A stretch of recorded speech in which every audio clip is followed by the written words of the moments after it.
प्रभु तेरी वाणी जीवन की रोटी, नैनों की ज्योति अंधेरा मिटाती।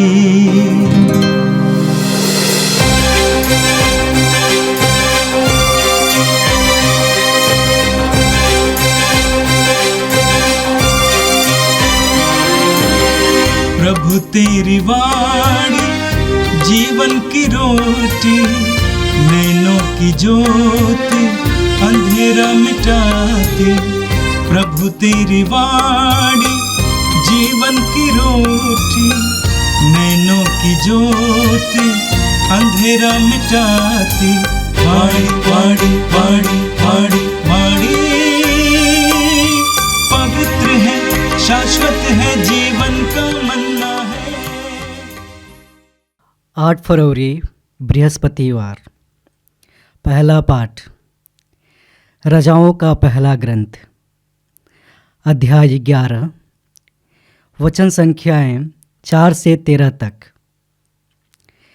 जब सुलेमान बूढ़ा हो गया था तो उसकी पत्नियों ने उसे बहकाया और वह दूसरे देवताओं की उपासना करने लगा।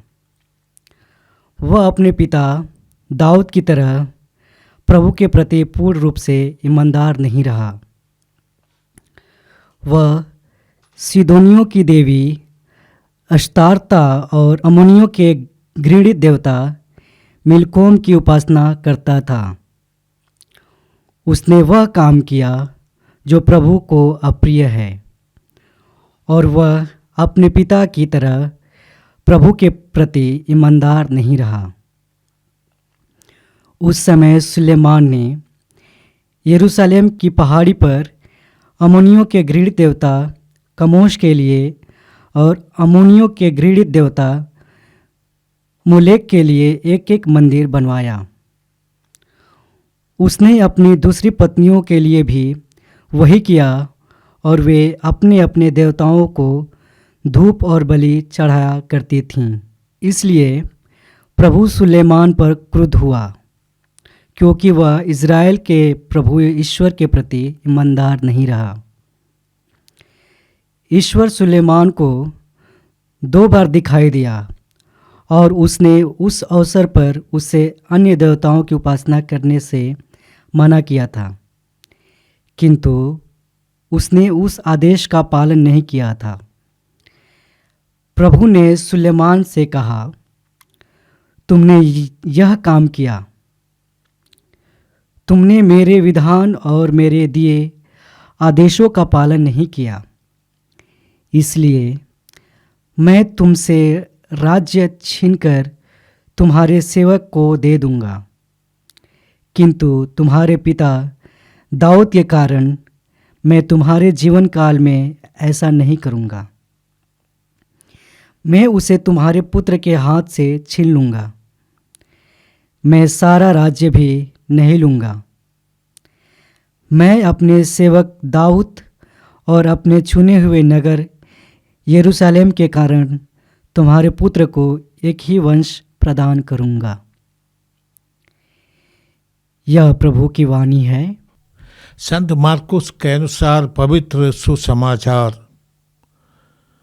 अध्याय 7 पद संख्या 24 से 30 तक।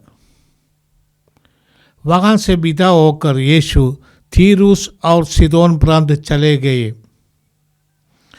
वहां वह किसी घर में ठहरे और ये चाहते थे कि किसी को इसका पता न चले, किंतु वह अज्ञात नहीं रह सके। एक स्त्री ने जिसकी छोटी लड़की को अशुद्ध आत्मा लगा था, तुरंत ही उसकी चर्चा सुनी और वह उनके पास आकर उनके चरणों पर गिर पड़ी। वह स्त्री गैर यहूदी थी। वह तो जन्म से सुरफिनी की थी। उसने यीशु से विनती की कि वह उसकी बेटी से अबदूत को निकाल दे। यीशु ने उससे कहा, पहले बच्चों को तृप्त हो जाने दो। बच्चों की रोटी लेकर पिल्लों के सामने डालना ठीक नहीं है। उसने उत्तर दिया, जी हाँ प्रभु, फिर भी पिल्ले मेज के नीचे बच्चों की रोटी का चूर खाते ही हैं। इस पर यीशु ने कहा, जाओ, तुम्हारे ऐसा कहने के कारण अवधूत तुम्हारी बेटी से निकल गया है। अपने घर लौटकर उसने देखा कि बच्ची खाट पर पड़ी हुई है और अवधूत उसमें से निकल चुका है।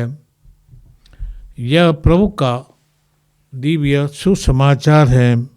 क्रिस्त प्रभु की जय। प्यारे भाई और बहनों, आज के प्रथम पाठ में हमने राजाओं का पहला ग्रंथ से सुना है। इसमें हमने सोलोमन का पतन के बारे में सुना है। सोलोमन दाऊद का पुत्र अनुग्रह आशीष से भरे राज्य शासन शुरू किया था। ईश्वर ने उनको दर्शन दिया था और उसने ईश्वर से मांगा प्रज्ञा और ईश्वर ने उनको प्रज्ञा प्रदान की। सब प्रकार का आशीष से भरा था। उनको जितने आशीष दिया, पर इसके बावजूद भी उसने ऐसी ऐसी जनजातियों से शादी किया। मोवाब, अमोनी, एदोमी, सिदोनी, हित्ती, इसी आदि जिस गोत्रों से यहूदियों को शादी करना मना था। विधि विवरण ग्रंथ अध्याय 7 पद से 1 से 4 तक में पढ़ते। मूसा ने मना किया था, परंतु ऐसे ऐसे गोत्रों से स्त्रियों को उन्होंने लाया और सोलोमन ने अपनी बीवियों की इच्छा के अनुसार उनकी देवी देवताओं के लिए मंदिर बनाया और वहाँ वह पूजा अर्चना करने लगा। यरूशलेम के आसपास के पहाड़ों पर मैंने उनकी 700 बीवियाँ हैं। हर एक बीवी अपनी देवी देवताओं के लिए मंदिर चाहते थे और इस कारण ही बीवियों की इच्छा के अनुसार उन्होंने उन देवियों के लिए मंदिर बनवा दिया। ऐसे मूर्ति पूजा पूरे यरूशलेम के आसपास होने लगा। यरूशलेम ईश्वर का नगर है और यरूशलेम का मंदिर को यहूदी ईश्वर का निवास स्थान मानते हैं। इस मंदिर में ईश्वर की वेदी है। वेदी पर यह मंजूषा रखा गया जो ईश्वर के सिंहासन के रूप में माना जाता है। ऐसे सर्वशक्तिमान ईश्वर के आसपास गैर यहूदियों की देवी देवताओं के लिए उन्होंने मंदिर बनवाया और उधर भी पूजा अर्चना करने लगा। ईश्वर इससे नाराज हो जाते हैं। ईश्वर ने उनको दर्शन दिया और नबियों के द्वारा उनकी चेतावनी दी और ईश्वर ने कहा कि तुम्हारी इस पतन के कारण तुम्हारा राज तुमसे छीन लिया जाएगा। जैसे भी ईश्वर ने दाऊद को प्रतिज्ञा किया था कि राजा दाऊद का गोत्र बने रहेगा, इस कारण ईश्वर ने कहा तुम्हारा राज विभाजित हो जाएगा और तुम्हारा सेवक जरोबाम 10 गोत्रों को लेकर अलग राज्य बनाएगा और केवल तुम्हारे लिए एक गोत्र रहेगा, जूदा का गोत्र। ये सब तुम्हारे मृत्यु के बाद होगा। ईश्वर की जो प्रतिज्ञा है, हमारे साथ भी ईश्वर प्रतिज्ञा करते हैं, परंतु ईश्वर सदा वफादार रहते हैं अपनी प्रतिज्ञा के प्रति। इंसान अपनी इच्छा के अनुसार ईश्वर से अलग हो जाते हैं और गलत रास्ते में पड़ जाते हैं। जो अट्रैक्शन सोलोमन का रखा था महिलाओं की तरफ और सुंदर महिलाओं को देखकर उनको बीवी बनाना चाहता था, इससे उनका पतन का कारण बना। हम भी कभी कभी छोटे छोटे कार्यों में फंस जाते हैं और इस कारण हमारे इस अट्रैक्शन जो हमारे ज़िंदगी में जो इसी तरह का आकर्षण रहता है हमारा पतन का कारण बन सकते हैं।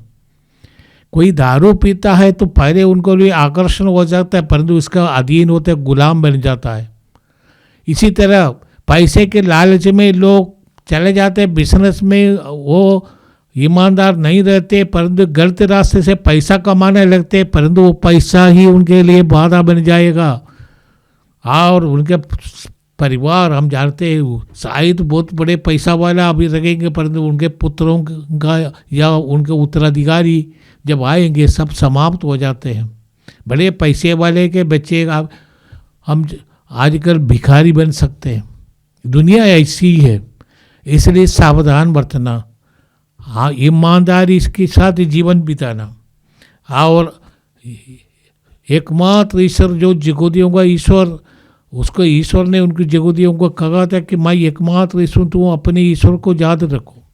जैसे विधि विवरण के अध्याय 6 में हम पढ़ते हैं, ईश्वर ने कहा सुनो इस्राएल, तुम्हारे ये एकमात्र ईश्वर है, तुम अपने ईश्वर को सारी शक्ति से, सारी बुद्धि से, सारे मन से प्यार करो। हमें भी इन बातों पर ध्यान देना। आज के सुसमाचार में हम पढ़ते हैं, मार्कुस के अनुसार सुसमाचार है, यीशु अभी इस गलीलिया के बागर चले जाते हैं, गैर यहूदियों के प्रांत में जाते हैं। जैसे हम पढ़े हैं, यीशु गरासा गया था, वहाँ पर यीशु अवधूतग्रस्त व्यक्ति को चंगाई प्रदान किया, जिसके बारे में हम लुकस और मत्ती के सुसमाचार में पढ़ते हैं।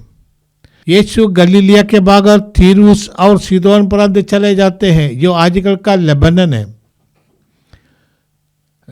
गलीलिया के उत्तर में ये सब आते हैं, बागर का प्रदेश है। ऐसे गैर यहूदियों के प्रदेश से यीशु चले जाते हैं। इसके बाद यीशु जाते हैं डेकापोलिस, और यहाँ पर यीशु चमत्कार भी करते हैं। उनमें से एक आज का पाठ में हम सुनते हैं, जब यीशु जा रहे थे, यीशु किसी घर में रखा था, यीशु ये नहीं चाहते थे कि लोग ये सब जाने कि उनके पास आए। बहुत लोग उनके पास चिन्ह चमत्कार के लिए आते हैं, विश्वास के कारण नहीं आते। ऐसे हम जानते, बहुत लोग आश्रम में आते हैं, दर्शन भवन में जाते हैं, प्रभु के पास जाते हैं इसीलिए कि उनको चंगाई चाहिए, उनकी समस्याओं का समाधान चाहिए, परंतु प्रभु से रिश्ता नहीं है। प्रभु से रिश्ता बनाए रखना, प्रभु को अपना प्रभु मानना, अपना हृदय, अपने इष्ट देवता मानना, ये तो बहुत कम लोग करते हैं। अपनी फायदा के लिए लोग प्रभु के पास आते। इसी तरह कई लोग यीशु के पास आते हैं चमत्कार के लिए, परंतु उनमें से 2 विशेष चमत्कार के बारे में हमें धर्म ग्रंथ में पढ़ते हैं। एक तो आज का पाठ में हम पढ़ते हैं, ये गैर यहूदी स्त्री है, ये फिनिशी मैंने यूनानी, और इसके बाद एक सिरो फिनिशियन जाति का है, और वो स्त्री की एक ही बेटी है जो अवधूत ग्रस्त में जो बीमार है। उस समय में लोग सोचते थे कि बीमारी का कारण अवधूत है। ये स्त्री ने अपने बेटी के बारे में चिंतित होकर यीशु के पास आकर निवेदन करती है। वो स्त्री गैर यहूदी थी, और वो मन में सोच रही थी कि यदि मैं यीशु के पास जाऊंगा और यीशु से विनती करूंगा कि वे अपनी बेटी से अवधूत को निकाल दे। मत्ती के सुसमाचार में हम पढ़ते हैं इसके बारे में। वो बेटी यीशु के पीछे चिल्ला चिल्ला कर आती थी, शिष्यों ने मना किया, शिष्य उनको भगाना चाहते थे, यीशु कोई उत्तर नहीं दे रहा है। फिर भी ये महिला अपने बेटी के लिए यीशु के पास आकर गिड़गिड़ाते को ये निवेदन करती है। यीशु ने कहा, पहले बच्चों को तृप्त हो जाने के बाद ही बच्चों की रोटी लेकर पिल्लों के सामने डालना ठीक नहीं है। ये बच्चों का अधिकार है, घर में भोजन मिलना बच्चों का अधिकार रहता है। प्रभु की ओर से चंगाई पाना विश्वासियों का एक प्रकार का अधिकार होता है। प्रभु ने यह भी कहा कि बच्चों का भोजन पिल्लों को नहीं देते। यीशु ने पिल्लों का उपयोग किया है यहाँ पर, जो घर में पालने वाले जो कुत्ते हैं, उनके बच्चे, पेट डॉग्स, उसको बहुत प्यार भी करते लोग। परंतु यहूदी के लिए कुत्ता अपवित्र जंतु है। जैसे सुअर है उसी तरह कुत्ता भी यहूदी के लिए अपवित्र है। कुत्ते जो कुछ मिलता है खाते हैं और गंदी गंदी चीज़ भी खाते हैं। इसीलिए यहूदी गैर यहूदियों को भी कभी कभी कुत्ता इस आदि अपशब्दों का प्रयोग किया जाते थे। गैर यहूदियों के बारे में यहूदी संप्रदाय के उस जमाने में लोग कुत्ता शब्द का प्रयोग करते थे कि वो अपवित्र है। यहूदी सोचते हैं कि वो ही पवित्र व्यक्ति है, पवित्र परिवार है, पवित्र आदि है। यहूदी के लिए कुछ भोजन भी पवित्र अपवित्र रहता है, इसलिए वो लोग कौशर भोजन करते हैं। जो पवित्र भोजन है कुछ उसको खाना मान्य है और जो कौशर नहीं है भोजन मना है। तो यहूदी ऐसी मनोभाव रखते थे। आओ यीशु के पास आकर ये मगला कहती है मेरी बेटी को चंगाई दे। तो यीशु ने उनसे कहा पहले बच्चों के मैं यहूदियों के लिए आया हूँ और इसके बाद ही गैर यहूदियों के लिए सुसमाचार सुनाया जाएगा।